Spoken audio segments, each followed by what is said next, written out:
Israël prendra le contrôle de toute la bande de Gaza. Ces mots, ce sont ceux du Premier ministre d'extrême droite israélien Benyamin Netanyahou. Ce n'est plus une menace, c'est une promesse, celle d'une domination totale par la force, par la terreur, par la destruction. Ce week-end encore, plus de 100 morts, des familles pulvérisées, des enfants ensevelis sous les gravats. Gaza était une prison à ciel ouvert, Gaza est désormais un cimetière à ciel ouvert. Depuis le début de la guerre, plus de 64 000 Gazaouis ont été tués selon la revue The Lancet. La famine s'installe, il n'y a plus d'eau, plus d'électricité, plus de soins. Depuis le 2 mai, Israël bloque l'entrée de toute aide humanitaire.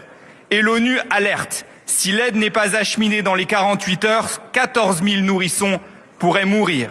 Soyons clairs, ce n'est pas une guerre, c'est un siège. Et tout cela est désormais documenté par les institutions internationales. En janvier 2024, la Cour internationale de justice a exigé des mesures urgentes pour prévenir un génocide, ce sont ces mots. En mars, l'ONU a affirmé que ce seuil a été franchi. En juin, une commission d'enquête de l'ONU a conclu à des crimes de guerre et à des crimes contre l'humanité. Et en novembre, la Cour pénale internationale a émis un mandat d'arrêt contre Benyamin Netanyahou. Face à cela, que fait la France? Que fait l'Europe? Le président de la République a exprimé sa volonté de reconnaître l'État de Palestine. Mais que vaudra la reconnaissance de la Palestine s'il n'y a plus un seul Palestinien en vie? Que sera la Palestine si Benyamin Netanyahou parvient à ses fins? De quoi s'agira-t-il? D'un drapeau planté sur un charnier?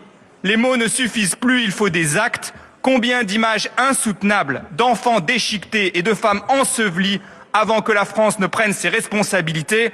Monsieur le ministre, que fait la France pour mettre Benyamin Netanyahou hors d'état de nuire?